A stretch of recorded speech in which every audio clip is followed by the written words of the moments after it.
So my earliest memory of living with thalassemia is that of my mother standing by my side, and I'm on a stretcher in a hospital where doctors are trying to prick me and they're trying to find a vein in my body. But my emotion was that of extreme curiosity and keenness. I wanted to understand why my mother had brought me to this very unpleasant place and why exactly did she want somebody to prick me. Had I done something so nasty this time, because I was a naughty child indeed. At that point in time, I had not understood that this would go on forever, that I had been diagnosed with something like thalassemia, which means that I would be on fortnightly blood transfusions. But as I grew up, I kind of figured out, because I used to find myself in that hospital every 15 to 20 days. I started seeing the same faces of nurses, doctors, and then again my mother by my side. So I had figured out that she was not bringing me to this place to, wreak some havoc or vengeance on me, but something had happened and I had been diagnosed with something, some condition for which I was being given blood transfusions every fortnight. And I still remember, again, a very vivid memory from my childhood is that of an annual day for which our dance teacher was selecting slender and tall girls, and for obvious reasons I wasn't one of them. And I clearly remember having come back home and cried my heart out to tell my mother that the dance teacher had not selected me and why was I this way. That was the first time I remember having really questioned my fate with regard to thalassemia, and that's when my mother gave her diary to me, in which she used to write her elocutions, her speeches, etc. And she told me that today I'm going to give you something that nobody can ever take away from you, not even thalassemia, no disease. And while you're dancing, you're just one of the 100 people or 50 people. But when you are a part of an elocution, or where you are an elocutionist, you are the only one shining on the stage. So I would say, yes, I have been differentiated, and in a very positive way. I was always encouraged to speak, and my mother always supported me, and she always encouraged me to really go out there and talk about thalassemia as well. I was never ever discouraged to speak about thalassemia. As a result, Thalassemia India, which is an NGO that has been working for the cause of thalassemia for over 35 years now, they spotted me as somebody they could encourage, and they started giving me opportunities in all their festivals, annual events like Thalassemia Days, I clearly remember. So I actually began by, being a part of Thalassemia Day on 8th May. I started anchoring the shows, and that's where I would say it really began. The whole journey of being just a patient on a stretcher, getting blood transfusion every 15 days, to somebody on the stage speaking on International Thalassemia Day, speaking about thalassemia, talking to other thalassemics, and sort of inspiring them and telling general public about thalassemia. So I think that's how it started, with the help of my parents and with the help of Thalassemia India. I started visiting conferences and gradually, increased my footprint across the globe. I eventually also became a part of Thalassemia International Federation, and I started visiting countries like Greece, Turkey, and going to other countries to really speak about thalassemia. Even till that point, I was more of a casual speaker, a very motivated and determined, passionate person who wanted to speak about thalassemia. So back in 2006, when I was in the final year of my law school, I saw this circular, this notice stuck onto the wall of my daycare center in this pediatric hospital, which read that everybody who had turned 18 had to leave the hospital, because this was a pediatric hospital and they could not treat us anymore. This came as a shock first, and then I realized what an opportunity it was, because this was the time when we actually got together. By we, I mean patients of thalassemia getting transfusion above 18 in that particular ward.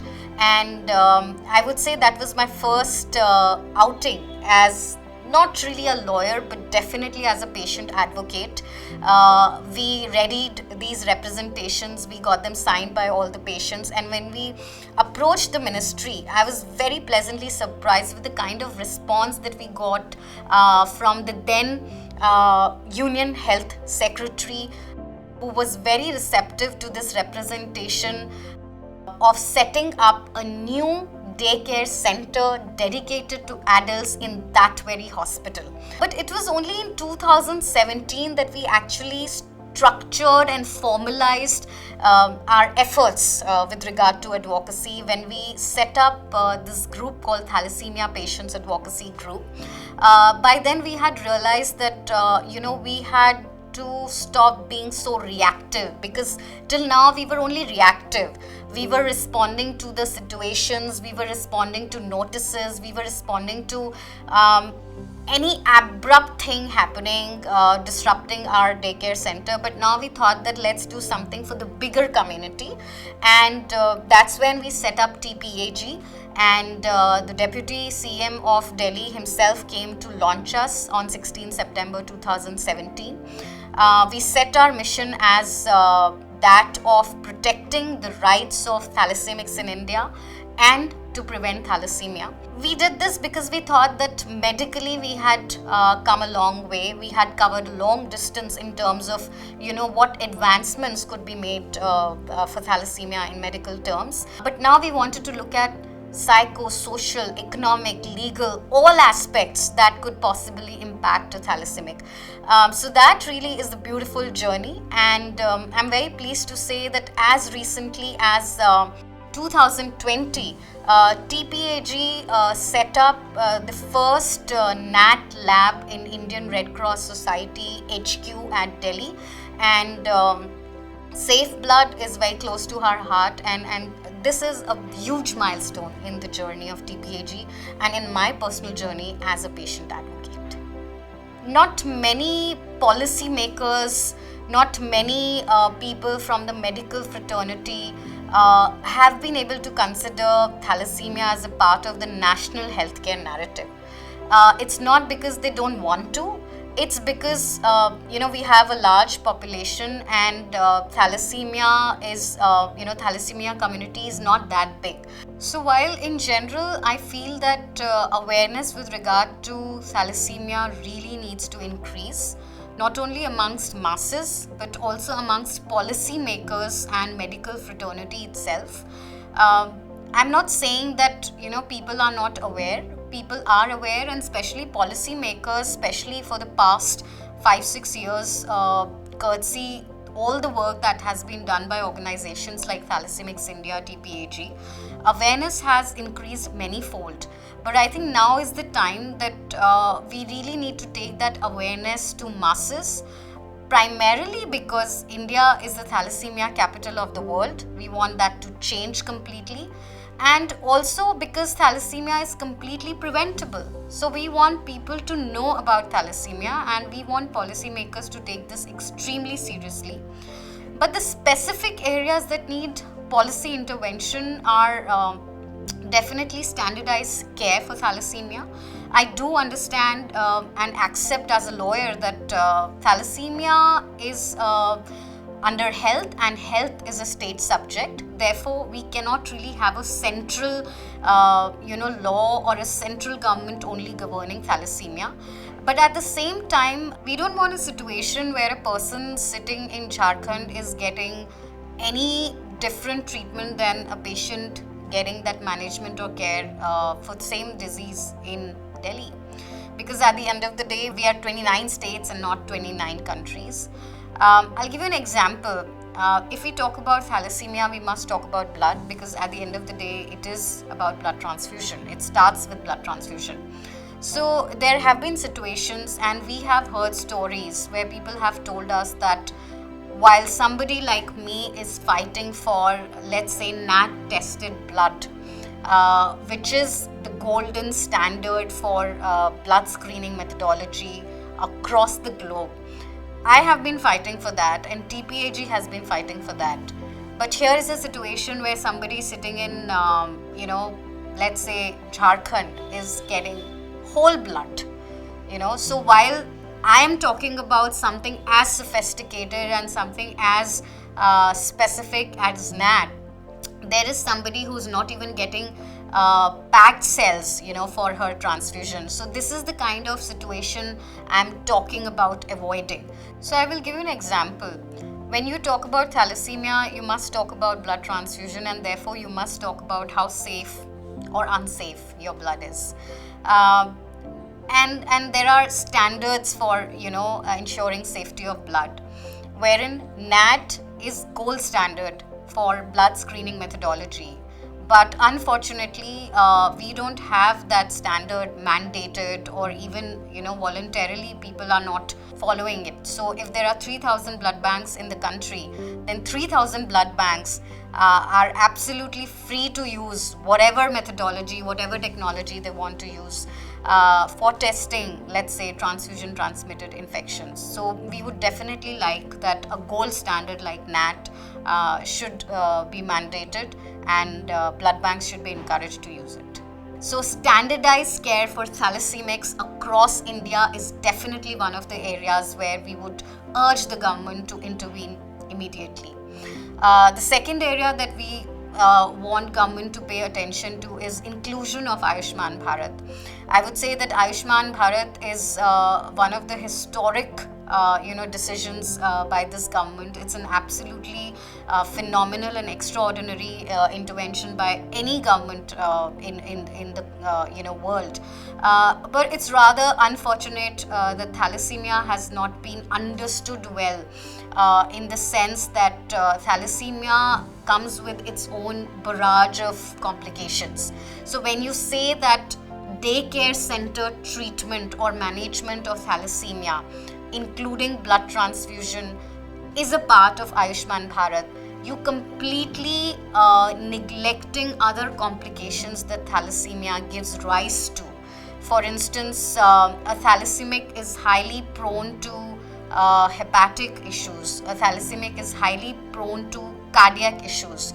So if one does suffer from, let's say, a cardiac condition, you cannot say that person cannot be a part of Ayushman Bharat, because the person doesn't make the cut as far as economic status is concerned. At the end of the day, that person is a thalassemic. So you have to include the entire gamut of thalassemia management in Ayushman Bharat, and that is our request. The third area, but a very important area that needs to be a part of the government's magnifying glass when it comes to thalassemia, is RPWD Act 2016, which expands to Rights of Persons with Disability Act 2016. I must commend the government, congratulate, and absolutely I'm grateful to the government of India for coming up with something as extraordinary as this, the disability law, as we call it for short. It is a gold mine, and I would also like to use this forum to share that it is not only about quotas, it is not only about reservations. So generally people think RPWD Act, or the disability law as we call it, it's all about quotas and reservations, and how thalassemics and other people with disabilities should be given priority when it comes to employment, when it comes to higher education. But no, that's not correct. This law is not only about that. This law also places duties on the governments. It directs the governments to work for prevention, management, treatment of disabilities. The law asks, in simple language, the law asks the governments to take steps to prevent disabilities, because the ultimate objective of this law is to get persons with disabilities out of the ambit of this kind of a law. They want these people to become so independent. They want these people to be treated and managed so well that finally they do not need this law. They do not need the help of any quota. So what I'm trying to say in short is that the law is a gold mine, but unfortunately the law has not been propagated or publicized the way it can be. So that is definitely one very important area of intervention where government can ensure, must ensure full implementation of this beautiful piece of legislation. And the government should also spread awareness, probably use NGOs like Thalassemics India and other NGOs that work for such causes to disseminate awareness about this law and let the public know, sensitize people, sensitize corporates about disability law. So I would say, therefore, standardized care across India for thalassemics and such disabilities, implementation and propagation of disability law, RPWD Act 2016, and inclusion of thalassemics in Ayushman Bharat. These are the three areas where I would urge the government to intervene. So I kept losing my friends to not only thalassemia but other very unfortunate complications associated with thalassemia. And one of these complications is hepatitis C. I have lost many friends to hepatitis C. And as you may be aware, hepatitis C is essentially caused through blood transfusion. And it was very heartbreaking, very painful for me to see that somebody who's just going for a blood transfusion and is suffering as it is anyway because of thalassemia, because of pricks, because of psychosocial pressures, etc. That person is going for a simple blood transfusion and coming back home with this hepatitis C virus for no fault of theirs, and primarily because somebody did not do hemovigilance properly, somebody did not counsel the donor properly, or because there wasn't enough awareness about the importance of voluntary blood donation in avoiding transfusion transmitted infections, and most importantly because somebody did not know about blood screening, or there were not enough policies mandating the gold standard or mandating the screening methodology. So it really broke my heart to lose my friends because of these reasons, which were beyond their control. And most importantly, I myself contracted hepatitis C when I was in 11th standard.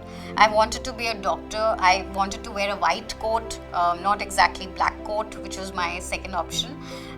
So when I contracted hepatitis C, it was very painful for me to realize that I would have to change my dream, I would have to change the path of my life, I would have to change my career choice because somebody had given me a blood bag that was not properly tested. So that was also the point where I decided that I would become a patient advocate, and that's what actually drove me, gave me a lot of strength and passion.